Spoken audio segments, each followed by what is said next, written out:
Junior Great Books, Tuesday of the Other June, by Norma Fox Mazer.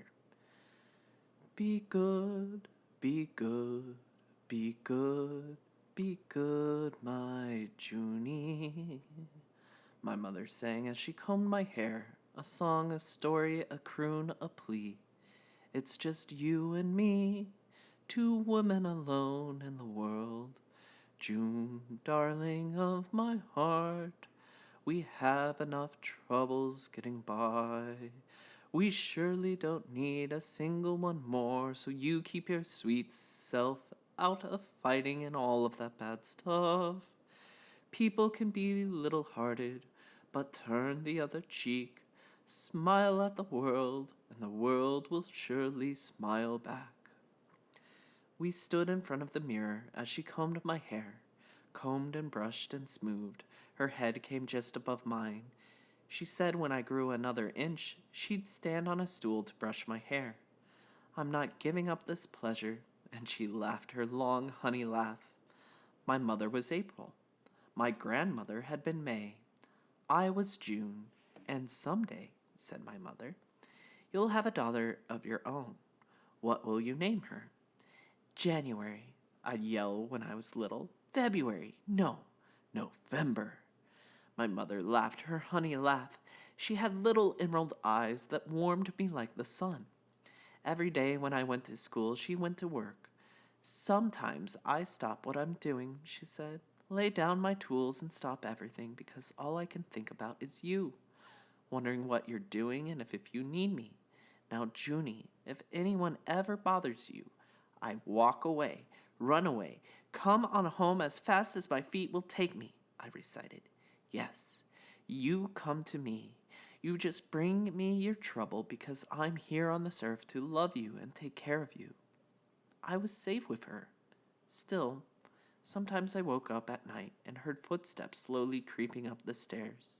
It wasn't my mother. She was asleep in the bed across the room. So it was robbers, thieves, and murderers creeping slowly toward my bed. I stuffed my hand into my mouth. If I screamed and woke her, she'd be tired at work tomorrow.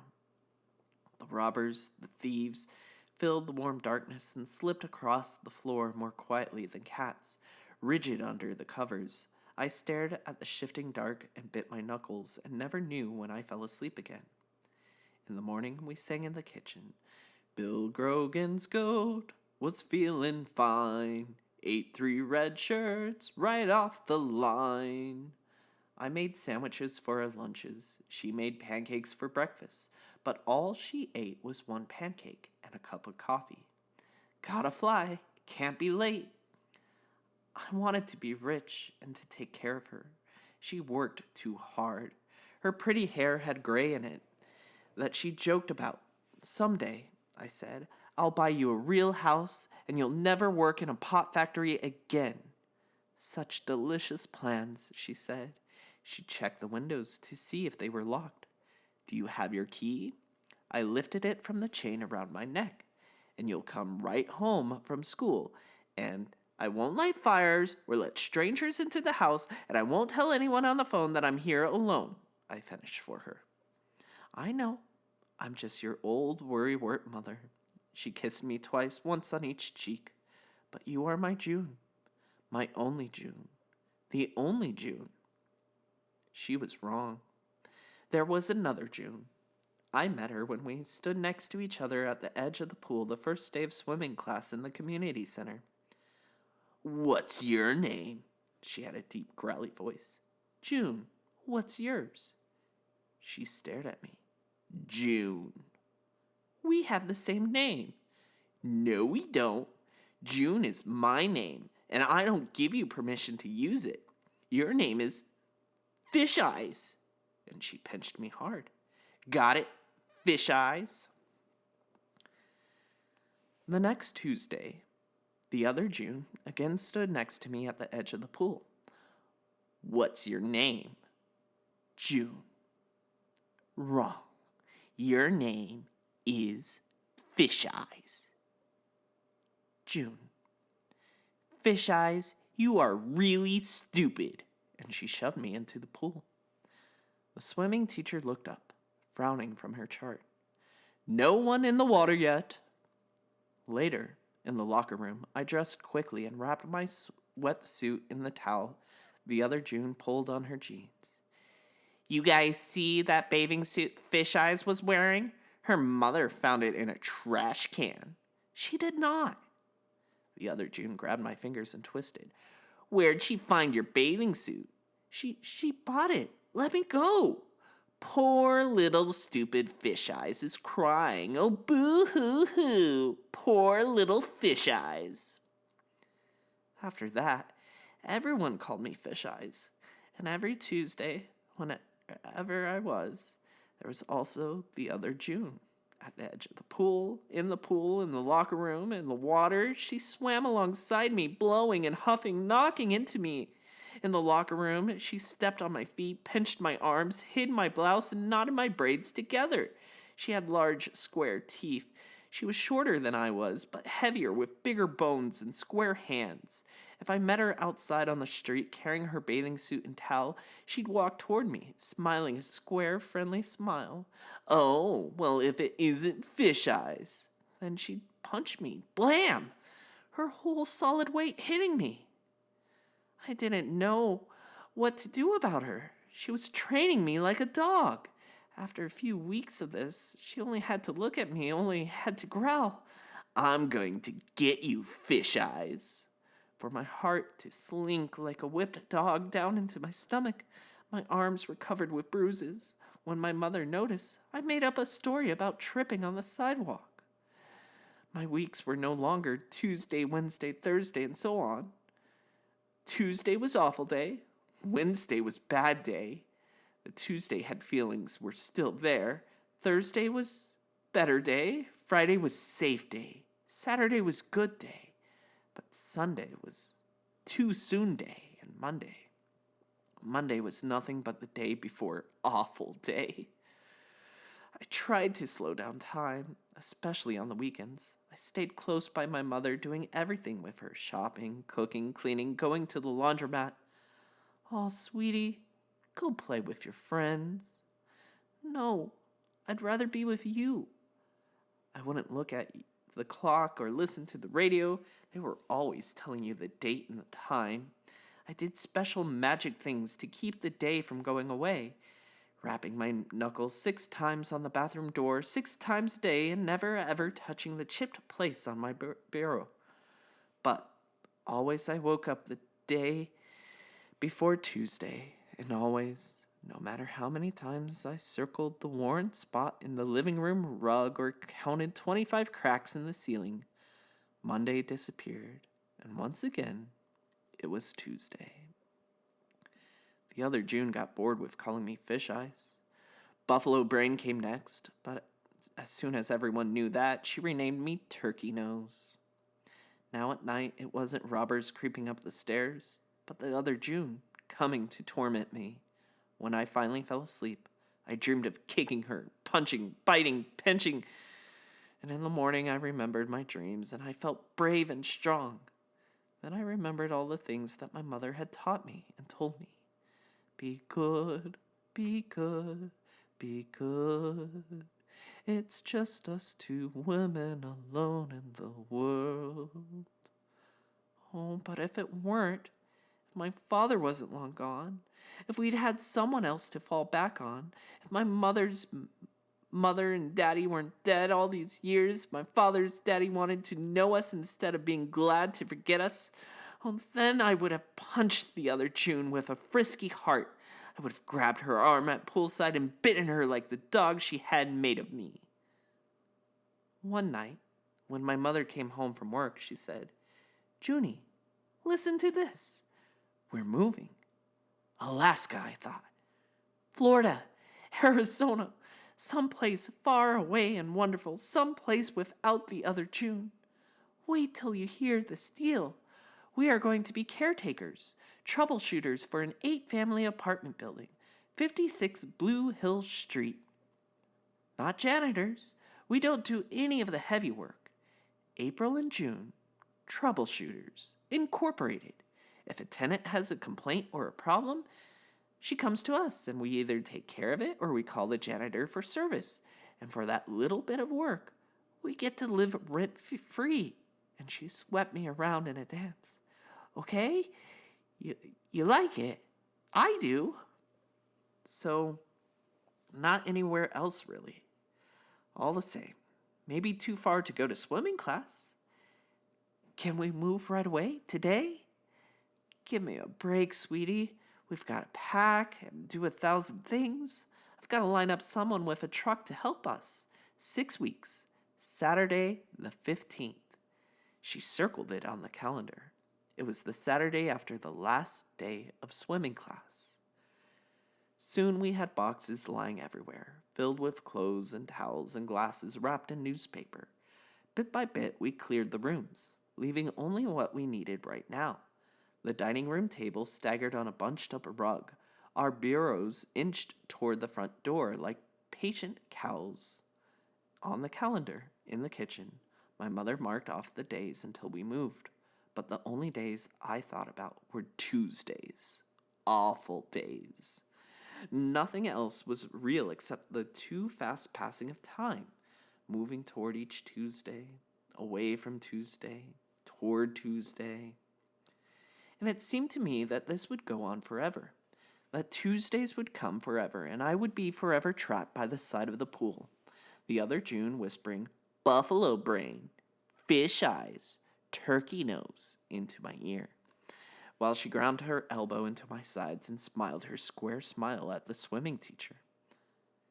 And then it ended. It was the last day of swimming class, the last Tuesday. We had all passed our test, and as if in celebration, the other June only pinched me twice. "And now," our swimming teacher said, "all of you are ready for the advanced class, which starts in just 1 month. I have a sign-up slip here. Please put your name down before you leave." Everyone but me crowded around. I went to the locker room and pulled on my clothes as fast as possible. The other June burst through the door just as I was leaving. "Goodbye," I yelled. "Good riddance to bad trash." Before she could pinch me again, I ran past her and then ran all the way home singing, "Goodbye, goodbye, goodbye, good riddance to bad trash." Later, my mother carefully untied the blue ribbon around my swimming class diploma. "Look at this. Well, isn't this wonderful? You are on your way. You might turn into an Olympic swimmer. You never know what life will bring." I don't want to take more lessons." "Oh, sweetie, it's great to be a good swimmer." But then, looking into my face, she said, No. Don't worry. You don't have to." The next morning, I woke up hungry for the first time in weeks. No more swimming class. No more bad days and awful days. No more Tuesdays of the other June. In the kitchen, I made hot cocoa to go with my mother's corn muffins. "It's Wednesday, Mom," I said, stirring the cocoa. "My favorite day." "Since when?" "Since this morning." I turned on the radio so I could hear the announcer tell the time, the temperature, and the day. Thursday for breakfast, I made cinnamon toast. Friday, my mother made pancakes, and on Saturday, before we moved, we ate the last slices of bread and cleaned out the peanut butter jar. "Some breakfast," Tilly said. "Hello, you must be June," and she shook my hand. She was a friend of Mother's from work. She wore big hoop earrings, sandals, and a skirt as dazzling as a rainbow. She came in a truck with John to help us move our things. John shouted cheerfully at me, "So, you're moving?" An enormous man with a face covered with little brown bumps. Was he afraid his voice wouldn't travel the distance from his mouth to my ear? "You looking at my moles?" he shouted, and he heaved our big green flowered chair down the stairs. "Don't worry, they don't bite." Ha ha ha ha. Behind him came my mother and Tilly balancing a bureau between them, and behind them I carried a lamp and the round flowered Mexican tray that my mother's favorite. She had found it at a garage sale and said it was as close to foreign travel as we would ever get. The night before, we had loaded our cars, stuffing in bags and boxes until there was barely room for the two of us. But it was only when we were in the car, when we drove past Abdo's grocery, where they always gave us credit, when I turned for a last look at our street. It was only then that I understood we were truly going to live somewhere else, in another apartment, in another place, mysteriously called Blue Hill Street.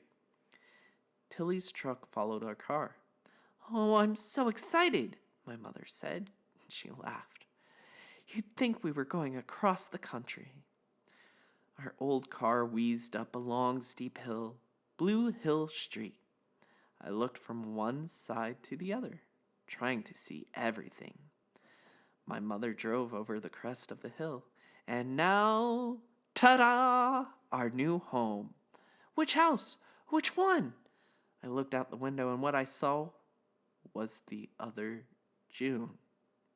She was sprawled on the stoop of a pink house, lounging back on her elbows, legs outspread, her jaws working on a wad of gum. I slid down into the seat, but it was too late. I was sure she had seen me. My mother turned into a driveway next to the big white building with a tiny porch. She leaned on the steering wheel. "See that window there? That's our living room window. And that one over there? That's your bedroom." We went into the house, down a dim, cool hall, in our new apartment. The wooden floors clicked under our shoes, and my mother showed me everything. Her voice echoed in the empty rooms. I followed her around in a daze.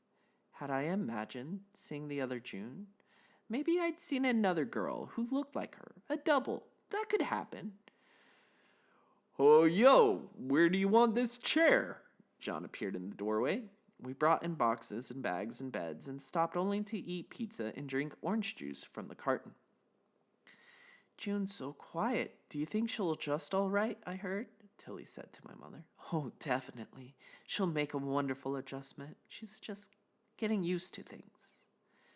But I thought that if the other June lived on the same street as I did, I would never get used to things. That night, I slept in my own bed, with my own pillow and blanket, but with floors that creaked in strange voices and walls with cracks that I didn't recognize. I didn't feel either happy or unhappy. It was as if we were waiting for something.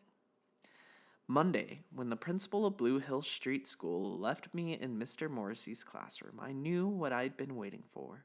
In that room, full of strange kids, there was one person that I knew. She smiled her square smile, raised her hand, and said, "She can sit next to me, Mr. Morrissey." "Well, very nice of you, June M. Okay, June T., take your seat. I'll try not to get you two Junes mixed up." I sat down next to her. She pinched my arm. "Good riddance to bad trash," she mocked. I was back in the Tuesday swimming class, only now it was worse because every day would be awful day. The pinching had already started. Soon, I knew on the playground and in the halls, kids would pass me grinning, "Hiya, fish eyes." The other June followed me around during recess that day, droning in my ear, "You're my slave. You must do everything I say. I'm your master. Say it. Say yes, master. You're my master." I pressed my lips together, clapped my hands over my ears, but without hope. Wasn't it only a matter of time before I said the hateful words? "How was school?" my mother said that night. "Okay." She put a pile of towels in the bureau drawer. "Try not to be so sad about missing your old friends, sweetie. There'll be new ones." The next morning, the other June was waiting for me when I left the house. "Did your mother get you that blouse in the garbage dump?" She butted me, shoving me against a tree. "Don't you speak anymore, fish eyes?" Grabbing my chin in her hands, she pried open my mouth. "Oh, ha ha, I thought you lost your tongue." We went on to school. I sank down into my seat, my head on my arms. "June T., "Are you all right?" Mr. Morrissey asked. I nodded. My head was almost too heavy to lift. The other June went to the pencil sharpener. Round and round she whirled the handle. Walking back, looking at me, she held the 3 sharp pencils like 3 little knives. Someone knocked on the door. Mr. Morrissey went out into the hall. Paper planes burst into the air, flying from desk to desk. Someone turned on a transistor radio, and the other June, coming closer, smiled and licked her lips like a cat sleepily preparing to gulp down a mouse. I remembered my dream of kicking her, punching her, biting her like a dog. Then my mother spoke quickly in my ear. "Turn the other cheek, my Junie. Smile at the world, and the world will surely smile back." But I had turned the other cheek, and it was slapped. I had smiled, and the world hadn't smiled back. I couldn't run home as fast as my feet would take me. I had to stay in school, and in school there was only the other June. Every morning there would be the other June, and every afternoon and every day, all day, there would be the other June. She frisked down the island, stabbing the pencils in the air towards me. A boy stood up at his desk and bowed. "My fans," he said, "I greet you." My arm twitched and throbbed as if the other June's pencils had already poked the skin. She came closer, smiling her Tuesday smile. "No," I whispered. "No." The word took wings and flew me to my feet in front of the other June. "No!" It flew out of my mouth into her surprised face. The boy on the desk turned toward us. "You said something, my devoted fans?" "No," I said to the other June. "Oh, no, no, no, no, no, no, no, no more." I pushed away the hand that held the pencils. The other June's eyes opened, popped wide like the eyes of somebody in a cartoon. It made me laugh. The boy on the desk laughed, and then the other kids were laughing too. "No," I said again, because it felt so good to say. "No, no, no, no, no." I leaned toward the other June, put my finger against her chest. Her cheeks turned red. She squawked something. It sounded like, "Are you?" And she stepped back. She stepped away from me. The door banged, the airplanes disappeared, and Mr. Morrissey walked to his desk. Okay, let's get back to work. Kevin Clark, how about it?" Kevin jumped off at the desk, and Mr. Morrissey picked up a piece of chalk. "All right, class." He stopped. He looked at me and the other June. "You 2 Junes, what's going on there?" I tried it again, my finger against her chest, then the words, "No more." And she stepped back. Another step. I sat down at my desk. "June M," Mr. Morrissey said. She turned around, staring at him with that big-eyed cartoon look. After a moment, she sat down at her desk with a loud, slapping sound. Even Mr. Morrissey laughed. And sitting at my desk, twirling my braids, I knew that this was the last Tuesday of the other June.